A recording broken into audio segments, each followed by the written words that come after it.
Seguimos estudiando el Evangelio de Marcos. Hemos hecho algunas pausas hace 8 días por el Día de la Mamá. Pero hoy retomamos, hermanos, el Evangelio de Marcos, capítulo 6. Recuerden que estamos estudiando semana a semana este hermoso Evangelio, haciendo un repaso muy general.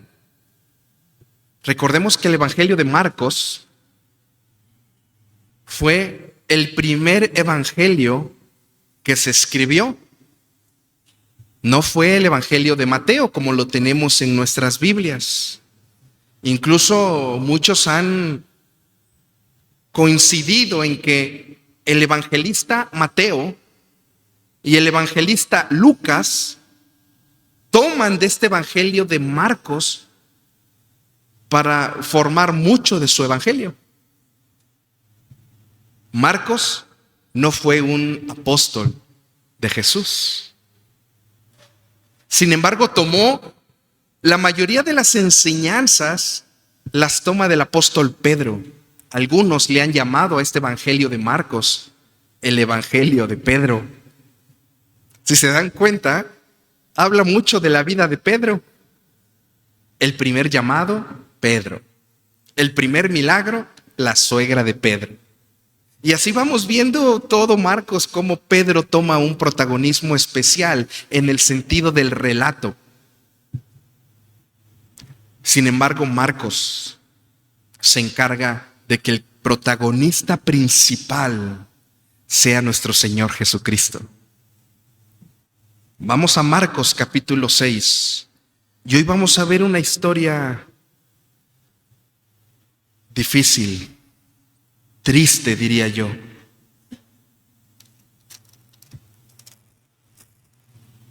Una historia que me causó a mí escalofrío, hermanos. El deseo de mi corazón es que el día de hoy usted pueda sentir algo en su cuerpo, en su corazón, cuando leamos esta porción de la palabra de Dios.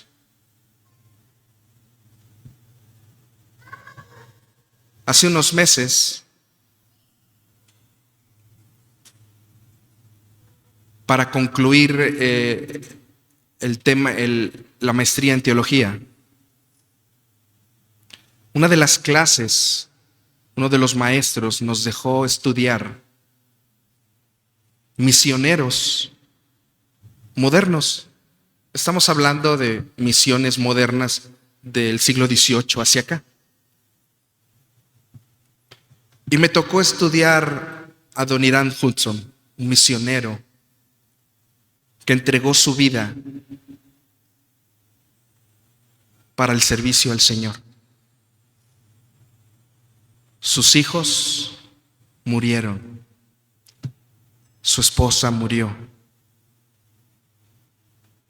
Él casi estuvo a punto de morir. Fue maltratado y todo ello por el Evangelio. Este hombre estuvo dispuesto a dejar todo, sin importarle lo que venía hacia adelante. Estuvo dispuesto a sufrir por Cristo. Estuvo dispuesto a sufrir por proclamar el Evangelio.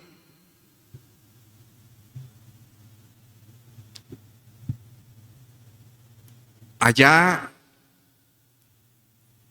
en las Amazonas, un misionero americano llegó a principios del siglo XX, por allá de 1910. Llegó a predicar a esa zona donde ni siquiera se hablaba algún idioma conocido.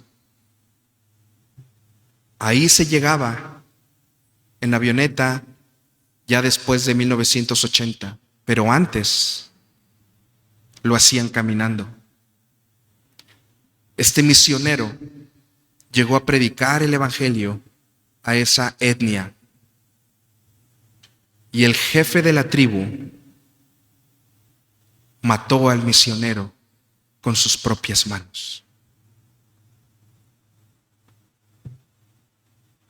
Esa etnia, ese hombre que era el principal de esa comunidad, con sus propias manos mató al misionero. En ese entonces, el misionero no iba solo, iba con su esposa y con su hijo. La esposa tuvo que salir de regreso a Estados Unidos y tiempo después regresó a ese mismo lugar. Y regresó con aquel hijo pequeño que no sé si vio a morir a su padre en manos de ese hombre. Regresó a la misma etnia, pero ya siendo un joven. Cuando yo escuché este testimonio, estaba un hombre joven, como de mi edad, joven, y al lado, sin muchos reflectores, estaba un señor. Mientras él estaba, este joven, este hombre estaba comentando su testimonio, sin muchos reflectores, a 2-3 metros del escenario estaba un hombre parado, un señor de 70-80 años. Estaban en Estados Unidos y estaba contando su historia. Y el testimonio termina diciendo: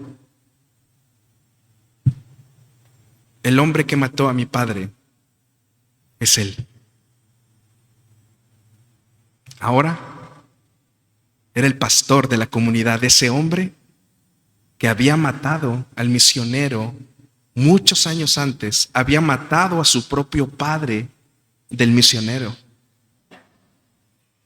Se había convertido a Cristo y era el pastor de esa comunidad. Toda la comunidad se había convertido a Cristo porque habían seguido al líder religioso. Y el líder se convirtió a Cristo al ver que ese hijo pequeño, cuando regresó, siguió proclamando del evangelio. Algo grande debe haber en la vida de esa gente que, sin importar su vida, vienen a nosotros otra vez a compartir de su Dios. La historia que vamos a estudiar el día de hoy es una historia de hace 2000 años. Un hombre quien también murió sin importar las consecuencias por compartir el evangelio. Marcos capítulo 6, verso 14.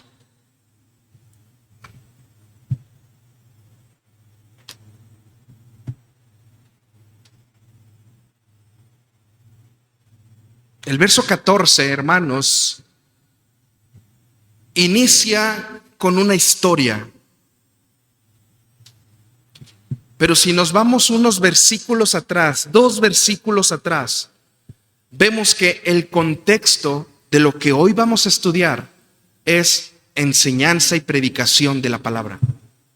Los apóstoles, los discípulos, el Señor Jesús estaba enseñando la palabra de Dios, estaba propagando el evangelio. Y de repente hacen una pausa. ¿Se acuerdan de los sándwiches? Esta forma literaria en que Marcos forma el evangelio de Marcos, el evangelista forma el evangelio, está hablando de algo, en medio mete alguna otra historia y al final termina de la misma manera. Bueno, si vemos antes de este pasaje, se está hablando de la predicación del evangelio.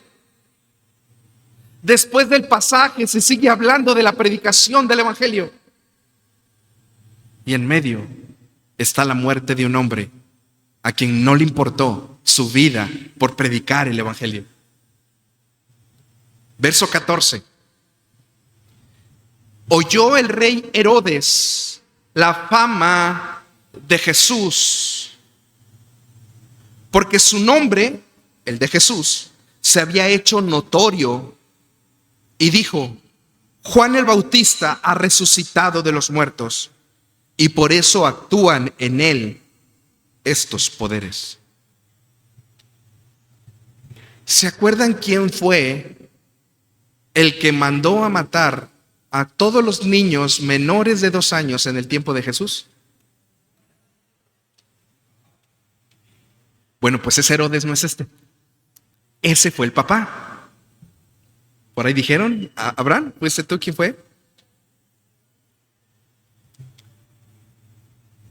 Ese fue el papá. El que mandó a matar a todos los niños menores de 2 años en el tiempo de Jesús fue este papá, Herodes el Grande.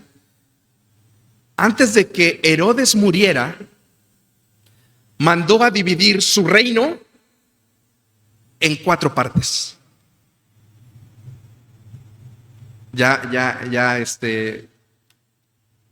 Por allá me están haciendo señas. Exactamente, cuatro partes. Antes de morir,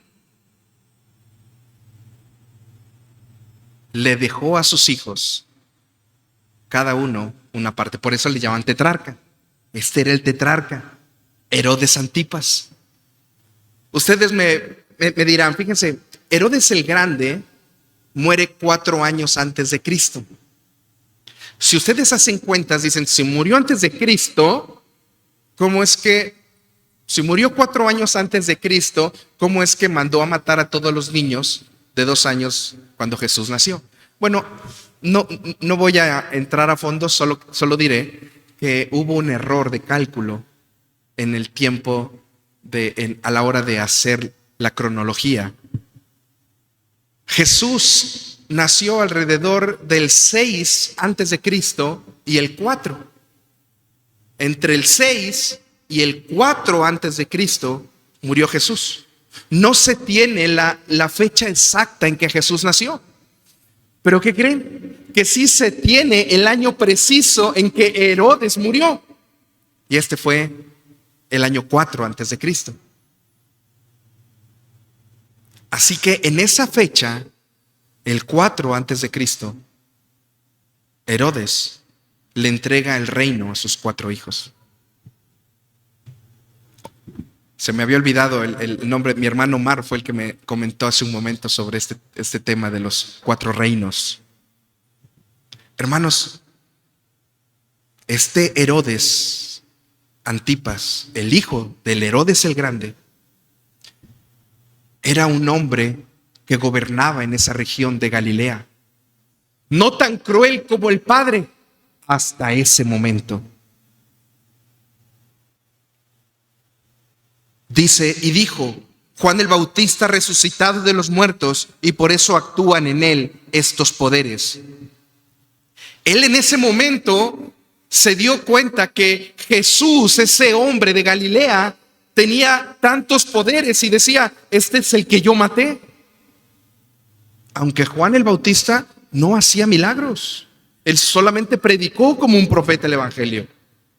Y en este momento, a partir de este momento, vamos a hacer como que vamos a viajar al pasado. ¿Cuánto tiempo? No lo sé, pero pudo haber sido unas semanas, unos meses tal vez atrás. Vean el verso 15. Entre otros decían: es Elías, y otros decían: es un profeta o alguno de los profetas.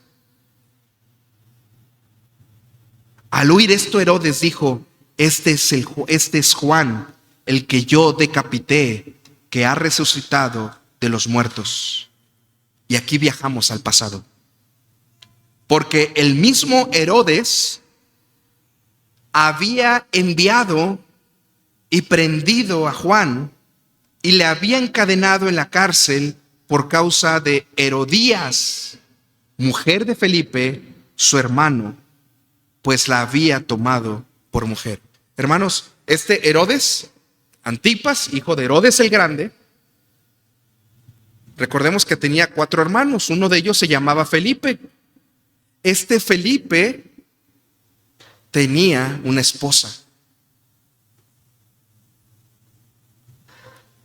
A Herodes no le importó que la esposa de su hermano fuera su mujer.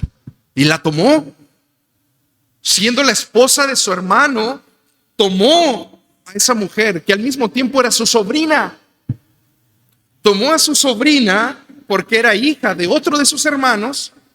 Imagínense la mezcolanza, hermanos. La tomó por mujer y la trajo a vivir con él. Verso 18. Porque Juan decía a Herodes: no te es lícito tener la mujer de tu hermano. Juan el Bautista, exhortando a Herodes, le decía: estás viviendo en pecado, porque la mujer con la que tú estás no es tu esposa. Además, es tu sobrina.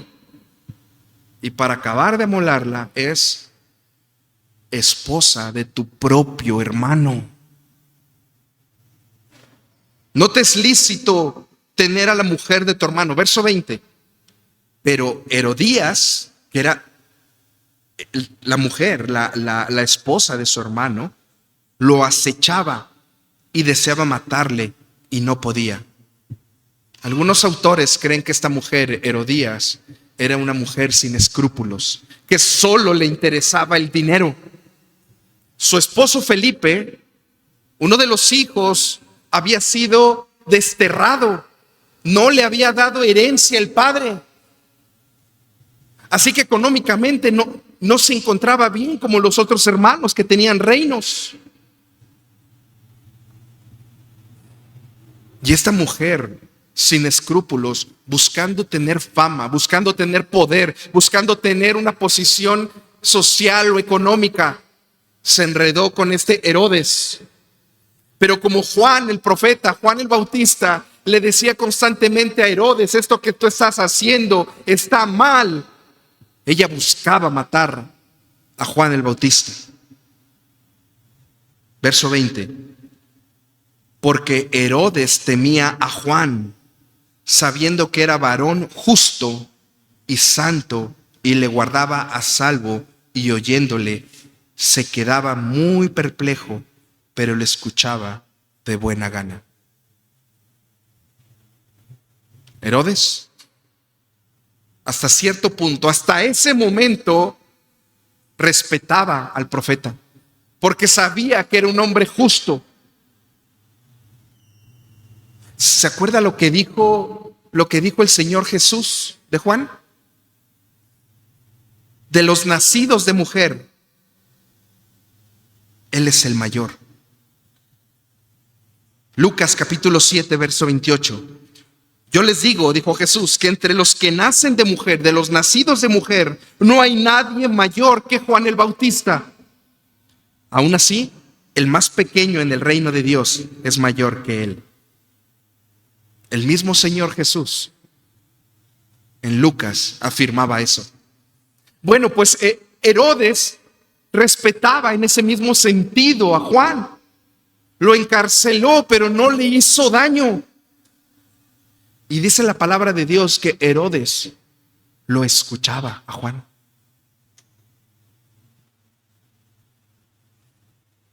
Porque Herodes temía a Juan, verso 20, sabiendo que era varón justo y santo, y le guardaba a salvo. Es decir, lo trajo a la cárcel, pero no le hacía daño. Y oyéndole se quedaba muy perplejo, pero le escuchaba de buena gana. Verso 21. Pero venido un día oportuno en que Herodes, en la fiesta de su cumpleaños, daba una cena a sus príncipes y tribunos y a los principales de Galilea. Es decir, ahí estaba el del PRI, el del PAN, ya saben que en las fiestas todos se juntan, ¿no? Ahí son todos amigos. Llegó en helicóptero el gobernador de aquí, llegó con su Suburban y sus guardaespaldas el presidente de acá, los hoteleros, los grandes comerciantes. Ahí estaba toda la crema innata de Galilea con el gobernador. Dice el verso 21, pero venido un día oportuno en que Herodes, en la fiesta de su cumpleaños, daba una cena a sus príncipes y tribunos, a los principales de Galilea, entrando la hija de Herodías, ahora la hija de Herodías, dice que entró, danzó y agradó a Herodes y a los que estaban con él a la mesa. Yo creo que esta palabra, cuando dice agradó, yo creo que entró con su vestido largo bailando el jarabe tapatío, ¿no? Yo creo, ¿no? Porque dice que le agradó a Herodes. Hasta acá su jarabe, su vestido, ¿no? Largo. Escritores serios de la palabra han concluido, hermanos, que el baile fue tan sensual y con tan poca ropa que agradó la mente y los ojos de Herodes. Herodías, esa madre, no solamente tenía escrúpulos bajos, no solamente tenía una mente reprobada, sino que lanzó a su propia hija a los lobos, no importándole las consecuencias. Algunos creen que la niña pudo haber tenido, la joven, alrededor de 17 años.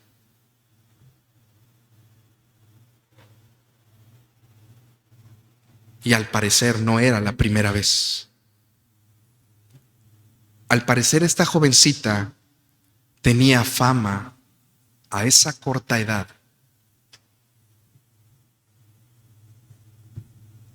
de vivir de una manera desordenada, manejada por su propia madre.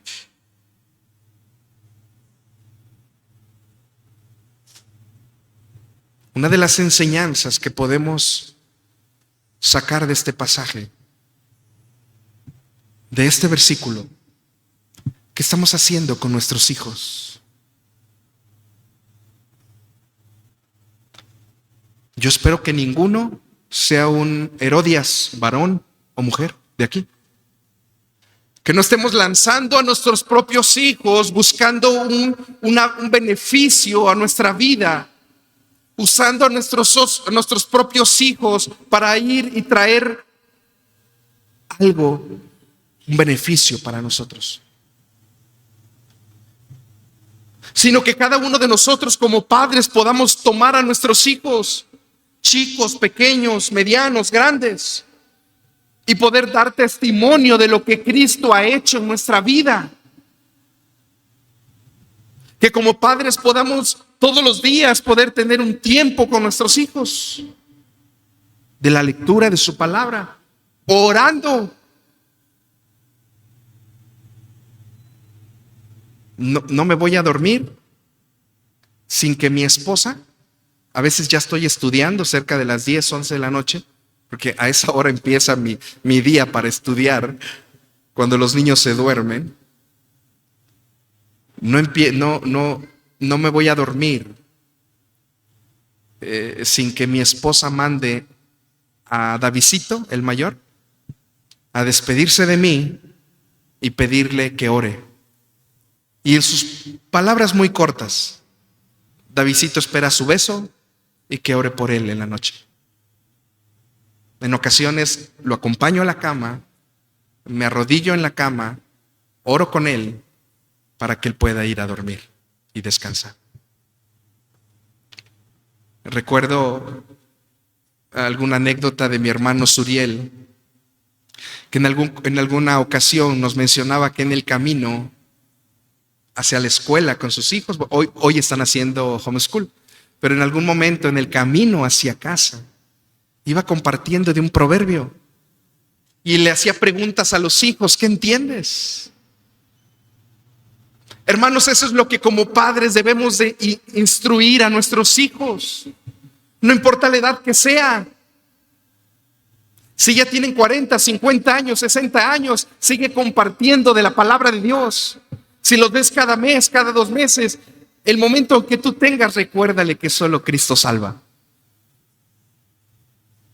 Esta mujer, Herodías, no tuvo la precaución de guiar a su hija en el camino del Señor. Verso 22.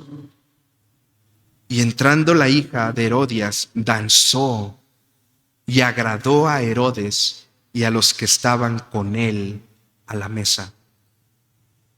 Y el rey dijo a la muchacha: pídeme lo que quieras y yo te lo daré. ¿Cuánto fue, hermanos? ¿Cuánto fue lo que el baile, la sensualidad, los movimientos causaron en la mente de Herodes? Que en ese momento, hechizado por la lascivia, por la inmoralidad en su mente, dijo: pídeme lo que quieras. Pídeme lo que quieras y yo te lo daré. Y le juró: todo lo que me pidas te daré hasta la mitad de mi reino. Hermanos, yo me imagino que Herodes Antipas ya estaba hasta acá de vino, porque no era su reino. Él era solamente un gobernador de los 4 de toda esa área. No podía entregarlo. El emperador de Roma no iba a permitir que un hombre de esa característica entregara a una jovencita. Bueno, hoy sí se da. Que baila bien, entregarle su reino. Ya estaba, me imagino que ya estaba hechizado, tomado, no sé qué en ese momento, qué fue lo que estaba pasando en la vida de Herodes, pero sin duda estaba totalmente trastornado. ¿Se dan cuenta lo que hace el pecado en nuestra vida, hermanos? Nos trastorna, nos hace hacer cosas que en nuestro sano juicio nunca lo haríamos. ¿Has pasado por algún momento terrible en tu vida? ¿Has caído en algún pecado que hoy, meses, años después, tú puedas decir: ¿cómo fue posible que hice esto? Bueno, pues el pecado trastorna, nos hace hacer cosas sin pensar, hermanos. Pero esto es a causa de nuestra lejanía con Dios. Cuando nos empezamos a alejar de la voz de Dios, cuando nos empezamos a alejar de su palabra, dejamos de escuchar al Señor. Allá en Villa Nicolás Zapata hacíamos un ejercicio. Mi hermano Ale nos acompañaba en esa ocasión y yo puse a los hermanos que estaban en la mesa a hacer murmullo, y puse a una persona al extremo y yo de este lado y yo le decía: ¿me escuchas? Y ella, ¿cómo? No. Y le dije: acércate, hasta que estuvimos cerca y los que estaban en medio estaban haciendo mucha bulla, y en medio de la bulla ella dijo: ya le escucho, pastor. Hermanos, así es con Dios. No importa cuánta bulla haya en el mundo, si nosotros estamos cerca del Señor, podemos escuchar su voz. Pero si nos alejamos de la palabra, si nos alejamos de congregarnos, si nos alejamos de estudiar y meditar en su palabra, de tener un tiempo de intimidad, de oración con el Señor, de practicar la piedad, las buenas costumbres, de practicar esas obras que Dios puso de antemano para que anduviésemos en ellas, vamos a dejar de escuchar la voz de Dios y vamos a empezar a escuchar más el pecado. Y nos va a trastornar.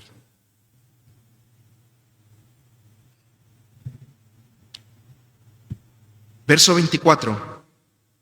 Saliendo ella, dijo a su madre: ¿qué pediré? Seguramente la mamá estaba tras bambalinas, porque dice que saliendo del lugar, Tal vez la mamá estaba detrás del telón, estaba en otro salón, pero seguramente arreglándole el vestido o la poca ropa que llevaba la hija, o tal vez la hija llevaba algo encima y dijo la mamá, no, esta es mucha ropa.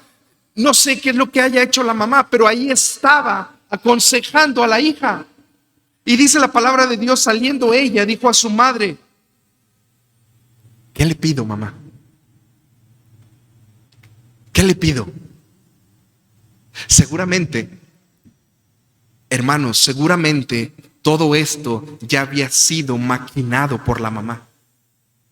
Conociendo al hombre perverso con el que andaba, le dijo a su hija, ve, baila sensual como te he enseñado, con esto, así asado. Y seguro te va a pedir o te va a querer dar algo. ¿Qué pediré? ¿Qué le pido, mamá? Y ella le dijo, la cabeza de Juan el Bautista.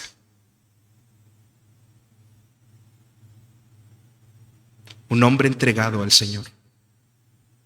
El propio Jesús dijo, de los nacidos de mujer, no hay nadie como él. Encarcelado, ese hombre, hasta ese momento respetado por el mismo Herodes. El capricho de una mujer que había sido reprendida por su pecado, pidió la cabeza de Juan.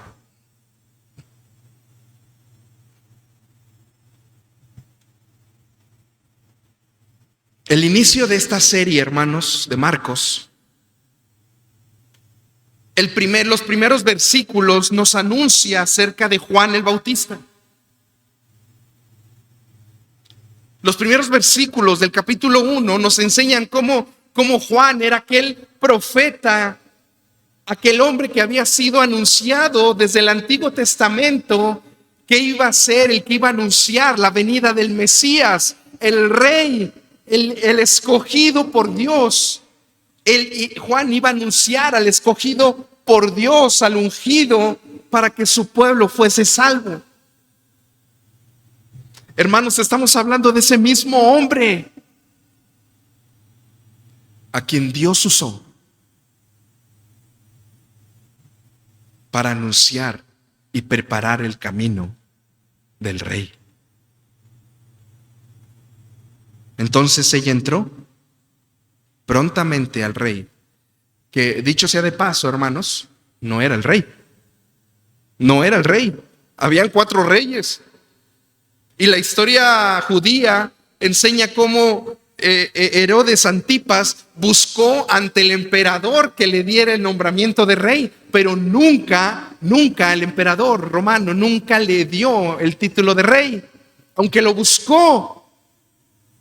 Herodes Antipas estuvo hasta el año 30 y tantos después de Cristo, 35, 37 después de Cristo, en el poder, desde el 4 antes de Cristo hasta 37 más o menos. Y nunca consiguió el título de rey.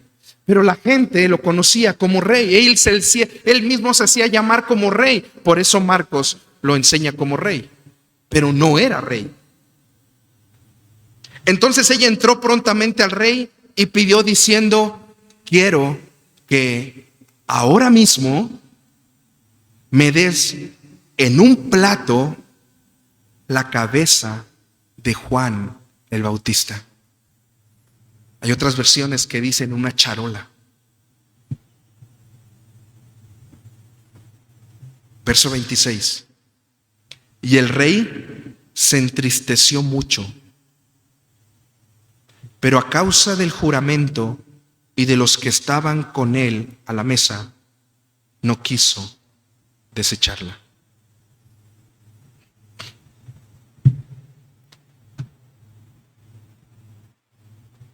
Hermanos, el Evangelio demanda de nosotros sacrificio.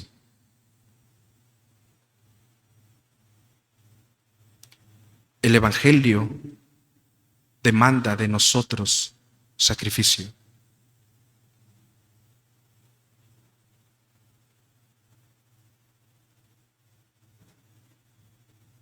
¿Qué estamos haciendo, hermanos, por compartir la palabra? ¿Qué estamos haciendo por el evangelio? ¿Qué estamos haciendo por propagar el evangelio?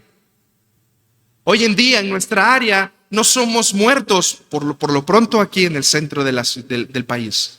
Si vamos al sur, allí en Chiapas, la gente está muriendo por compartir el evangelio. No vamos a otros países, hermanos. Simplemente en México la gente está muriendo por compartir el evangelio. A veces no nos queremos ni parar temprano para poder estar a tiempo en las actividades de la iglesia. A veces ni siquiera queremos, hermanos, tener un compromiso con el Señor para poder entregar nuestro tiempo, nuestro esfuerzo, nuestro dinero, nuestra familia, nuestra casa. Y no estoy diciendo que vengas y traigas tu casa. Estoy diciendo que abras tu casa para compartir el evangelio. Perdónenme, hermanos, hermano Rodo, hermana Yola, si hago este comentario. Discúlpenme, por favor. Conocen a mi hermano Rodo y a mi hermana Yola. Un matrimonio, hermanos, con escasos recursos. Un hogar muy sencillo. Pero los días jueves no hace falta, no falta un pan, no falta un café, no falta un agua de sabor, no falta un té de zacate que le llaman aquí. Yo lo conozco como té limón. Abren sus puertas, hermanos, para compartir el evangelio, para que llegue alguien y pueda compartir el evangelio. Ponen su mesita, ponen sus sillas y están listos. Y ya antes han visitado familia, vecinos, para que vengan y compartan del evangelio. Un hogar humilde que abre sus puertas para compartir no solo el pan de vida, sino también el pan físico. Y muchas veces nosotros no estamos dispuestos a sufrir por Cristo.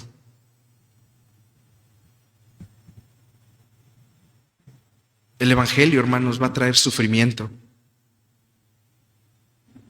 Tal vez tú eres de los que vienen domingo a domingo, vienes, te sientas,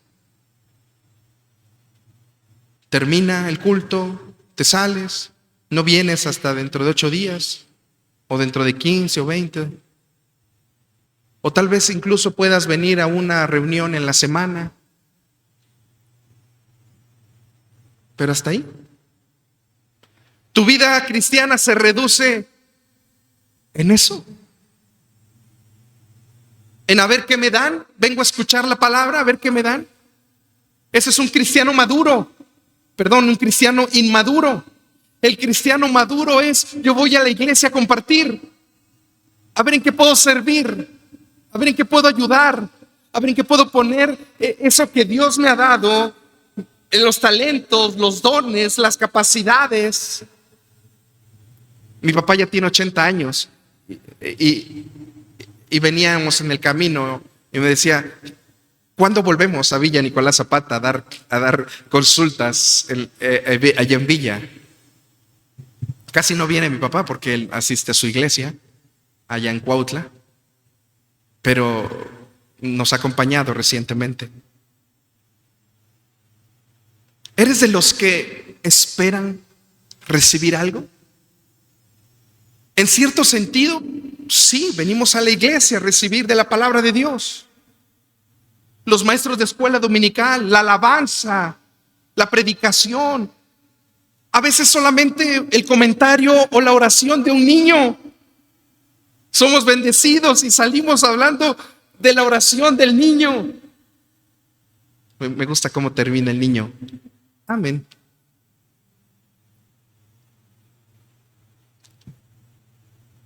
¿O eres de los que solamente dicen, voy a ver qué hay hoy? En lugar de decir, yo quiero ir a bendecir. Yo quiero ir para escuchar la palabra de Dios y que en la semana yo pueda compartir del Evangelio. Me viene a la mente, hermanos, y perdón si ya balconeo a mi hermano Carlos. Desde la semana antes del día del 10 de mayo me dijo, hermano, ¿en qué podemos hacer? Dime qué podemos ayudar, dime ese día qué nos toca hacer, mi hermano Carlos, esposo de mi hermana Norma. Y ese mismo día, hermano, ya estoy aquí para lo que me digas, hermanos. Agradezco a los varones, todos los varones, hermanos. Mi suegro, mi hermano Omar, mi hermano Carlos, mi hermano Vicente, todos. Mi hermano Noé, todos hermanos sirviendo, trabajando. Una pequeña muestra de lo que Dios quiere hacer en nuestras vidas. ¿No les sirvió a las mujeres, hermanos? En cierto sentido sí, ¿verdad? ¿No les sirvió a la iglesia? En cierto sentido sí. Pero en todos los sentidos les sirvió al Rey de Reyes y Señor de Señores. El Dios que lo rescató a usted. El hombre que le ha dado vida eterna. A ese es al que le sirve. No al pastor, no a la iglesia, no a las hermanas. Al Rey de Reyes y Señor de Señores. A Él le servimos, hermanos. Hagámoslo con pasión, con deseo. ¿Qué tienes para ofrecerle? No vaya a ser que algún día el Señor te llame a cuentas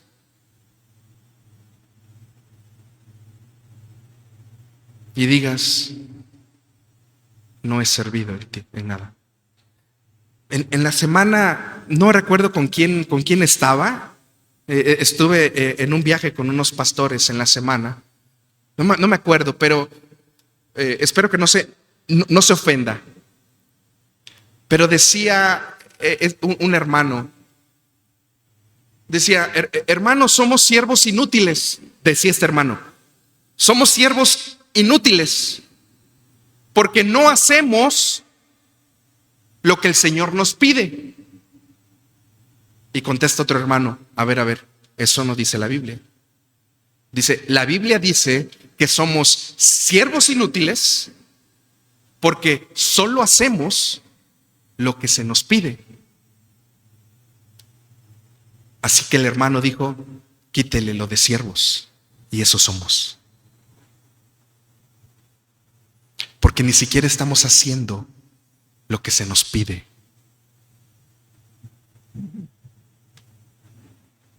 Gracias damos a Dios, hermanos, que el Señor tiene misericordia de ti, de mí, de usted y de mí, y nos permite servirle en medio de nuestras incapacidades.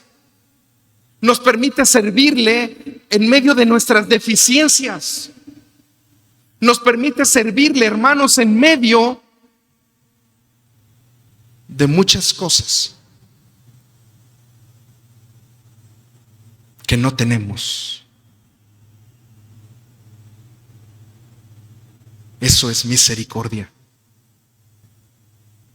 Juan el Bautista le sirvió al Señor. Y cuando llegó el tiempo, estoy seguro que Juan el Bautista estaba completamente seguro de que había cumplido su tarea. El pasaje termina así. Verso 27, y enseguida el rey, enviando a uno de la guardia, mandó que fuese traída la cabeza de Juan. El guarda fue, le decapitó en la cárcel. Hermanos, imagínense en ese momento, Juan se encontraba en la cárcel, seguramente escuchaba tal vez a lo lejos, porque muchas de las cárceles se encontraban debajo en los sótanos, tal vez estaba escuchando la fiesta, tal vez estaba escuchando la música sensual de esta mujer. Y de repente escucha que viene bajando alguien. Abren su celda, lo toman, levantan la espada con lo que le hayan cortado la cabeza.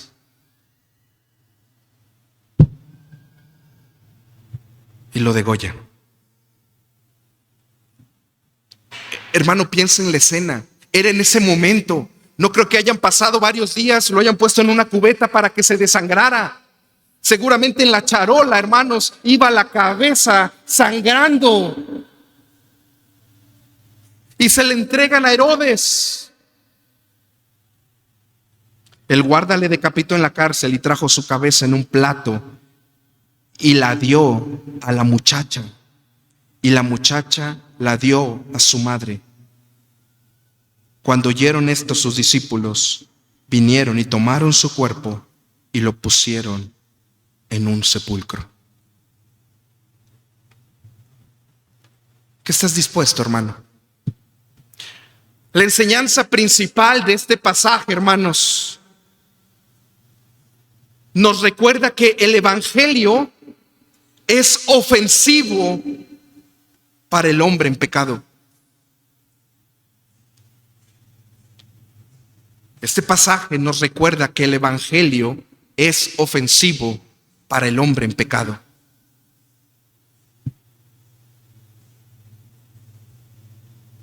Pero también nos recuerda que seguir a Cristo nos va a traer sufrimiento. Nos va a traer persecución. Nos va a traer aflicción, hermanos. ¿Qué estás dispuesto, hermano?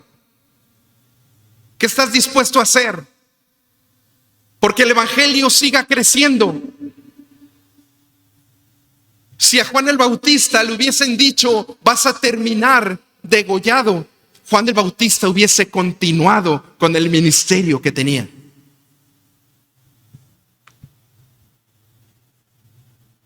Una enseñanza más que este pasaje nos enseña: el poder del pecado para destrucción. El pecado, hermano, busca destruir tu vida. No sé qué es lo que tú estés viviendo. No sé la situación de pecado en la que tú estés metido. No sé la práctica de pecado que tú estés desarrollando, hermano. El Señor te llama en este momento y te dice: arrepiéntete.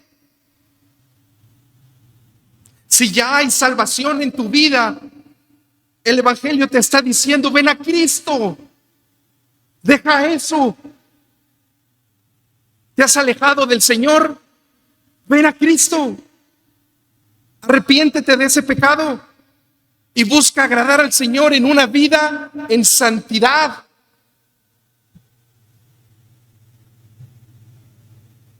Pero si tú no has venido a Cristo, este pasaje nos enseña: solo en Cristo hay salvación. Pero recuerda algo: habrá sufrimiento, habrá dolor. Pero cada uno debemos de tener en nuestra mente que allá en la gloria está nuestra mansión y el Señor esperándonos por la vida eterna. No estaremos 48 años, 49, 50, no sé los años que tengas. No estaremos ese tiempo. 82 años como mi padre, no estaremos 82 años en la gloria. Estaremos por la eternidad, hermanos. Vale la pena entregar nuestra vida a Cristo, no importando las consecuencias que esto nos traiga. Inclina tu rostro. Padre Santo, en el nombre de Jesús, Señor, te damos gracias por tu palabra, Señor. Porque solamente ella es quien nos enseña, nos instruye, nos anima, Señor, nos conforta. Pero también nos exhorta, Señor, a seguir caminando, Padre, en tu dirección, buscando agradarte en toda nuestra manera de vivir. Porque vale la pena, Señor, vivir por Cristo. Te ruego que sea tu Espíritu Santo, Señor, el que nos anime todos los días, nos fortalezca a compartir tu palabra, a compartir que solo en ti, Jesús, hay salvación, no importando el rechazo, no importando que nos corran del trabajo, al saber que profesamos una fe en Cristo, no importando, Señor, que nuestra familia nos abandone, nos aleje, no importando que nos rechace la gente, no importando maltratos, poniendo nuestra mirada en Cristo Jesús, dispuestos a vivir para honra y gloria tuya. Gracias, Señor, por tu palabra. En el nombre de Jesús. Amén. Gracias por habernos acompañado. Esperamos que esta transmisión haya sido de gran bendición para tu vida y que Dios haya hablado a tu corazón. Te invitamos a ser parte de nuestra Iglesia Cristiana Palabra de Vida. Aquí encontrarás una familia en Cristo, dispuesta a caminar contigo en tu fe, y un lugar donde juntos crecemos en la palabra de Dios. Te esperamos en nuestra iglesia, ubicada en calle Diligencia sin número, en Lomas de Cocoyoc, Morelos. Cualquier duda, puedes contactarnos enviando un mensaje por WhatsApp al número 735-169-2383. Nos encantará conocerte personalmente. Te esperamos con los brazos abiertos. Que el amor y la paz de Dios te acompañen siempre.